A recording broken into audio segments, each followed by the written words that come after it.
Good morning, students. Dear students, in our previous lecture, we talked about the recruitment, yeah, and also talked about the source of recruitment. In the source of recruitment, we just talked about the internal. Is it clear? Okay. So now, today, we started from the second one is external sources. So now, what do you mean by external?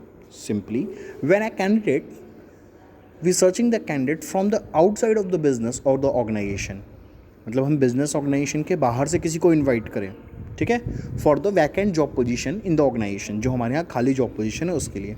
तो ये है external. सीधा सीधा concept है बेटा. Outsiders को हम चाहते हैं, बिजनेस के इनसाइड से किसी को हम इन्वॉल्वमेंट नहीं लेंगे. ये है external source of recruitment. Okay, now what is the advantage of this kind of source? The first, fresh talent. बात हुई थी ना भाई, हमें कुछ नया बंदा मिलेगा. वो जो ड्रॉबैक था, हमारा ड्रॉबैक या लिमिटेशन था किसका? इंटरनल का. क्या? कि हमें इनोवेशन या क्रिएटिविटी नहीं मिलती. क्यों? क्योंकि हमारा ही सेम पर्सन जो अभी तक बिजनेस में था वही आएगा. तो एक फ्रेश टैलेंट, यंग पर्सन नहीं मिल पाता वहाँ पर. लेकिन एक्सटर्नल में ये एडवांटेज, हम आउटसाइडर्स को इनवाइट करेंगे तो हमारे पास ढेर सारे ऑप्शंस होंगे, उनमें हमें फ्रेश टैलेंट मिल सकता है. Wider choice.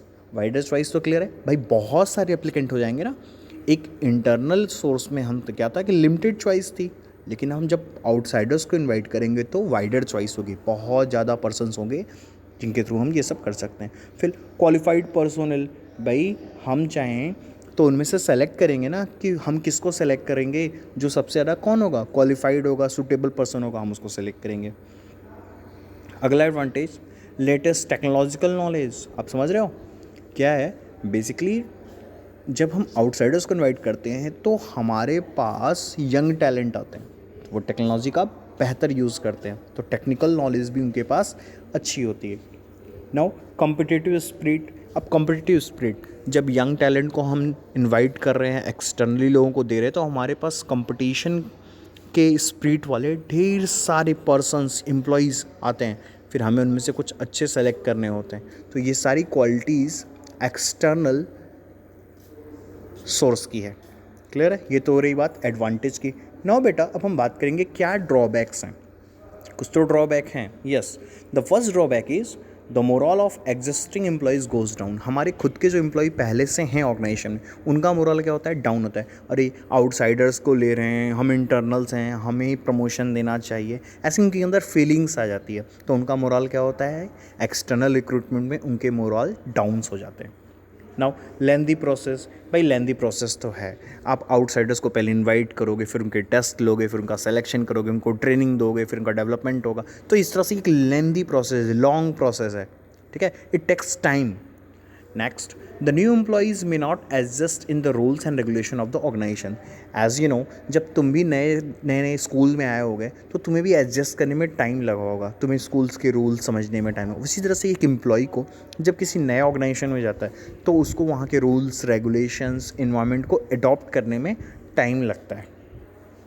एंड समटाइम्स ऐसा भी होता है कि इससे ऑर्गेनाइजेशन को लॉस होता है, क्योंकि वो बंदा जब तक काम समझेगा, चीज़ों को सीखेगा और करेगा, उसमें काफ़ी टाइम लगेगा. Now the last thing is it is expensive. What?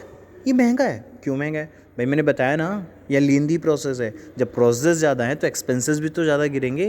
It's simple. Okay, now we talk about the methods. We talk about the methods of external resources. अब क्या क्या मैथड्स हैं उसको देख लेते हैं बेटा. सिंपली अगर मैं मैथड्स की बात करूँ तो डायरेक्ट रिक्रूटमेंट. इट मीन्स हम लोगों को कॉल करें और फिर उनको रिक्रूट करें. अब डायरेक्ट रिक्रूटमेंट का सेंस है कि हमने किसी को इनवाइट किया और फिर उसका इंटरव्यू लें और उसको फिर रिक्रूट कर लें. ये है direct recruitment. Casual callers.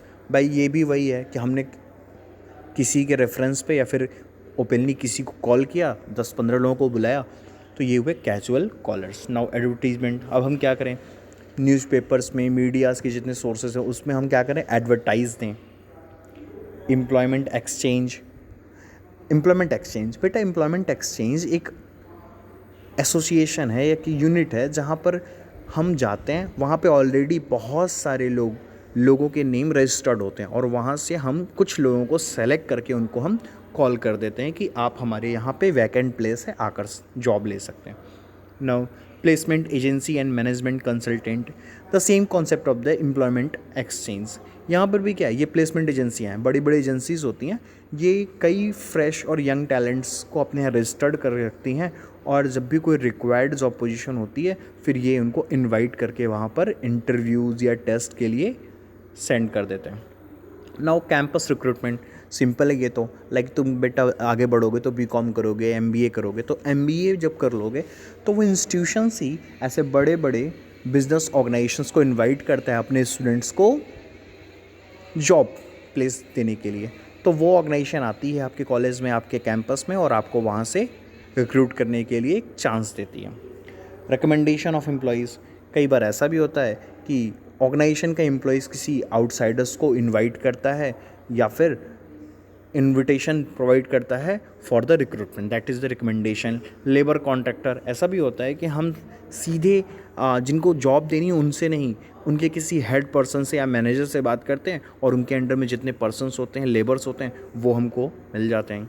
Advertisement और टेलीविज़न पे एडवर्टीज देना. वेब पब्लिशिंग, बेटा इंटरनेट साइट्स पे पब्लिशिंग करना. फैक्ट्री गेट, कई बार देखते हो ना किसी बड़े बड़े फैक्ट्री पे एक पोस्टर्स या फिर एक पम्पलेट्स लगे होते हैं जिसमें लिखा होता है required employees for that salary. ये है बेटा आपके methods of what, methods of external sources. तो ये बेटा हमारा कॉन्सेप्ट रहा आज पूरा टोटल किस पर, एक्सटर्नल सोर्स ऑफ रिक्रूटमेंट.